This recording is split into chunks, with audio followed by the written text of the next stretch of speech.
me njerë pas Sefës. Regjia, lutem, Sefa, zotin Sefa. Pa merak patosë do e mbaroj shpejt dhe do kesh kohën që do. Unë do doja të thoja dy gjëra për sa i përket pjesës. Ja, përgjigju pyetësimet, lutem.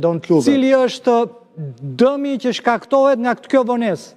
Ka një përllogaritje sa humbet Shqipëria, shteti shqiptar, ekonomia shqiptare, biznesi shqiptar në një vit nga mos ndërtimi i këtij porti? Ja, ju a them mund tani. E para duhet të themi që aktualisht që në këtë moment që flasim, taksa paguesi shqiptar ka harxuar rreth 22 milionë euro për këtë port pa u vënë asnjë tull. Ka harxuar rreth 13.8 milion për kompaninë Royal Haskonin, i cila është deleguar për të hartuar projektin dhe për të kryer gjithë pjesën e procedurave, dhe rreth 8 milion euro për shpronësimet, pasi aty janë bërë edhe shpronësime për ato qytetarë cilët kishin pronatyre private. Pra rreth 22 milion euro tashmë janë të harxuara. Nga ana tjetër, dhe këtu po ju citoj një studim fundit i cili në fakt ka dalë vetëm ditën e njëjtë nga Oxford Economics, që është ndoshta instituti për studim ekonomik më i mirë në Europë, mbi inflacionin që pritet si pasojë edhe të krizës që ne kemi tashmë të konfliktit në lindjen e mesme, për materialet e ndërtimit dhe për elementet e transportit dhe energjisë që lidhen me ndërtimin. Pra sa në një vit? 8 deri në 10% pritet inflacioni me një model konservator, pra duke qenë shumë konservator. E përkthyer në shifra absolute, në rastin konkret 32 deri në 40 milion euro në vit për çdo vit vonesë që ne do kemi në fillimin e ndërtimit.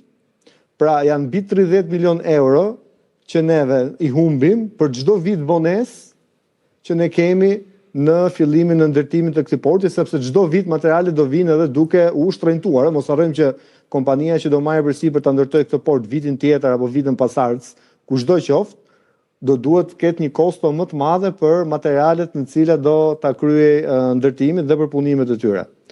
Dhe të gjitha këto, duke qenë se edhe faza fillestare do të mbulohet nga buxheti i shtetit, edhe një korrigjim nëse më lejon zoti Çeçoli, nuk është thjesht rreth 400 milionë euro, sepse është pa TVSH 400 milionë euro, po të shkojmë me gjithë TVSH shkon në disa 10 milion më shumë.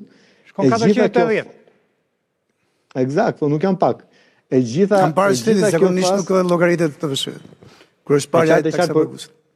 E qartë, po gjithsesi prapë tek ne do të na vehet fatos. Megjithatë, zakonisht TVSH-ja vilet mbi subjekte, jo mbi shtetin vetë. Po pra, po flas për taksa paguesi në fund fare, atë konsumatorin final. Kjo është shteti. Janë parat e taksa paguesit, parat e buxhetit shtetit. Eksakt. Dhe prandaj ne është mirë që ta fillojmë sa më shpejt ndërtimin. Tani nga ana strategjike duhet kemi parasysh dy gjëra. U fol aty në studio për gjë me vëmendje, për sa i përket rrugëve alternative, rruga e re e Gnate që ka ndërtuar Greqia nga Gumenica, po të mos harrojmë një fakt shumë interesant. Në fund të vitit që shkoi, Bashkimi Evropian ribëri rrjetin e rrugëve TEN-T. Rrjeti TEN-T është rrjeti i komunikacionit gjeostrategjik që ka Bashkimi Evropian. Interesante ishte që në planin fillestar, me kërkesë të dy vendeve të Bashkimit Evropian, korridori 8 nuk ishte ndër korridoret parësore të Bashkimit Evropian për çështje të financimit me fonde strukturore. Kush ishin këto vende?